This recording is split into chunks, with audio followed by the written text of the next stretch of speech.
The moment that you were born, something about the universe was changed fundamentally and forever. And it wasn't just the fact that, you were born or that the earth started rotating slower because you were a fat baby. Pow.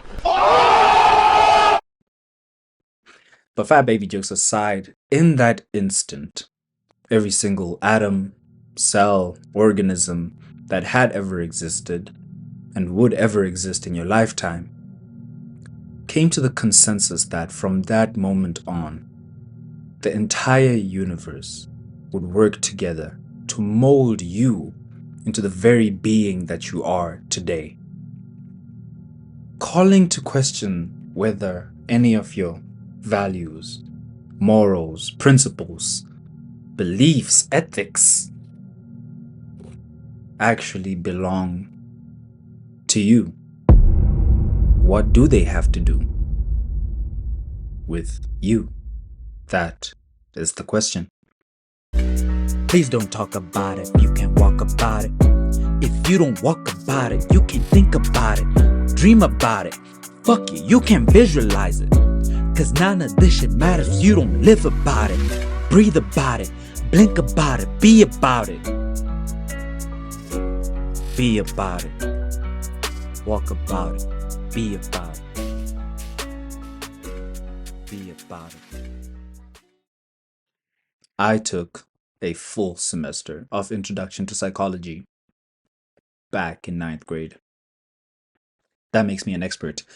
And one of the most fundamental topics was the question of whether one's nature or one's nurture is what determines who they are today. Is it the innate personality that you had before you were even born, from the moment you were essentially conceived, that has led to your values, beliefs, and morals up to this point? Or is it your upbringing that has created and taught you these lessons that you now use in your everyday life? And the answer that I have come to as an expert is that a human's only nature is to be nurtured, to make the choice to be nurtured, to make the choice to learn all which the universe will teach so that we can grow up until a point where we can then finally, when provoked by a random stranger on the internet, call to question all of these beliefs, values, principles, so that we can create our own universe. Do you get what I did there? I just spoiled the whole video. 30 seconds. But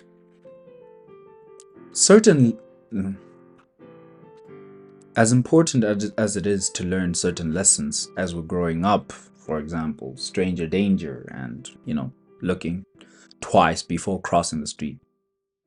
Before crossing the street, I've never seen anybody do that. Fuck me.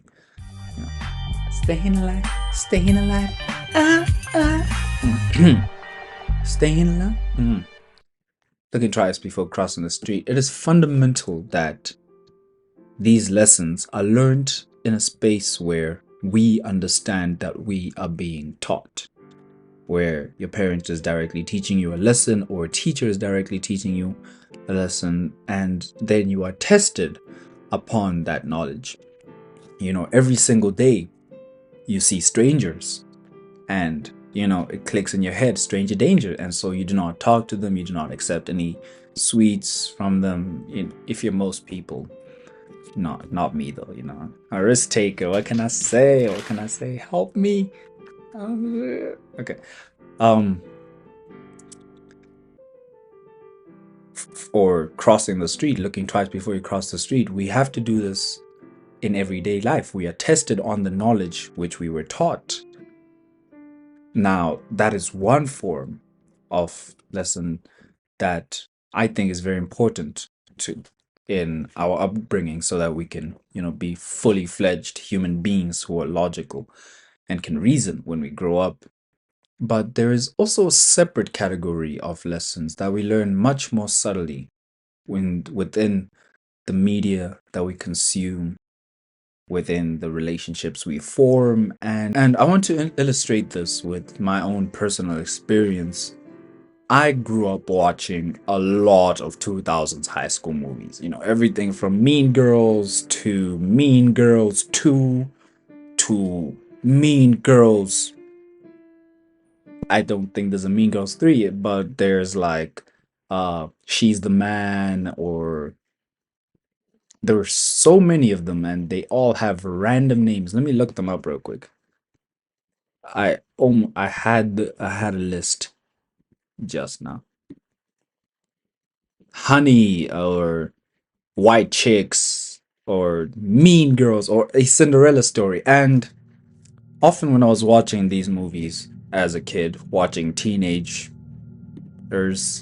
doing their thing, I was often very much intrigued by the social hierarchies and the way they structured this stuff. And, being a kid, I took this to be reality. And the lessons that I learned was there's this certain group of people who are cool, there's a certain group of people who are losers. And in order to be, the Paxton Hall Yoshida of these movies, to be whichever character that Ashton Kutcher was, the cool guy who gets all the girls, who's, captain of the football team and all this other stuff. In order to be him, literally him, I'm the guy! Stop saying you're the guy.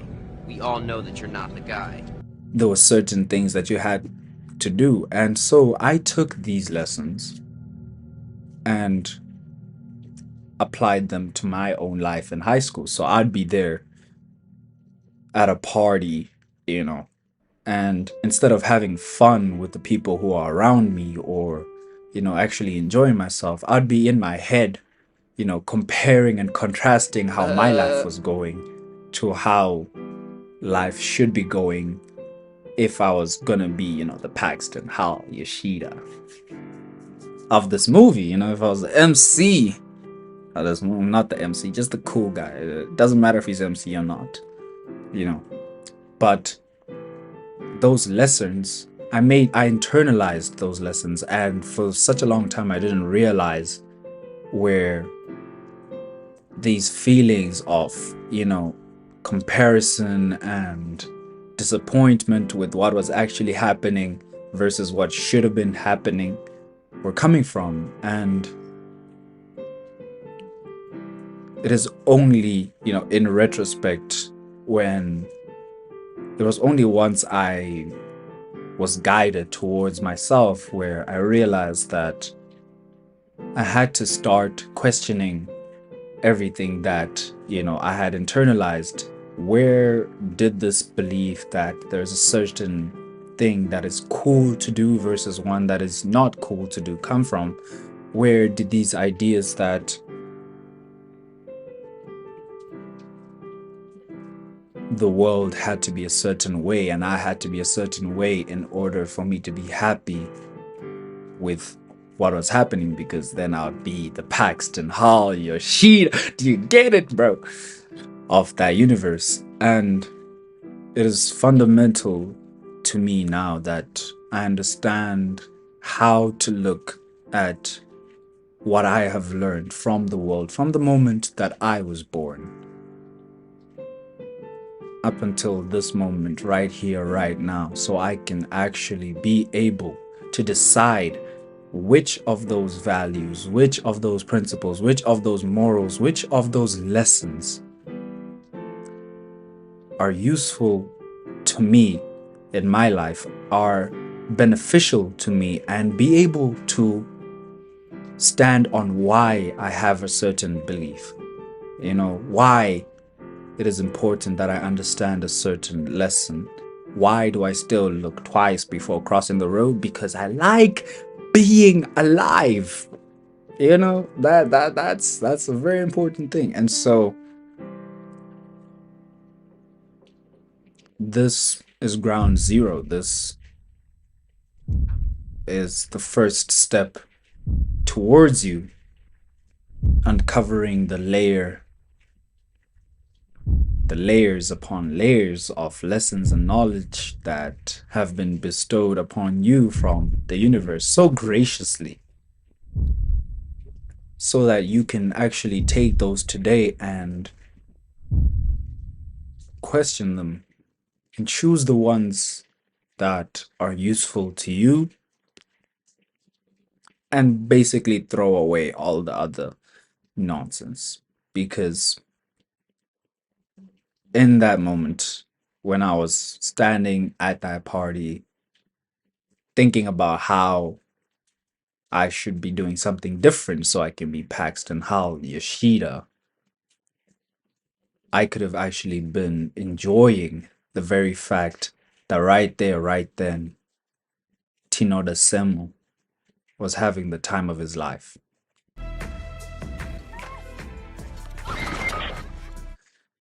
And so, in Walkabout It fashion, we walk about it, we don't talk about it.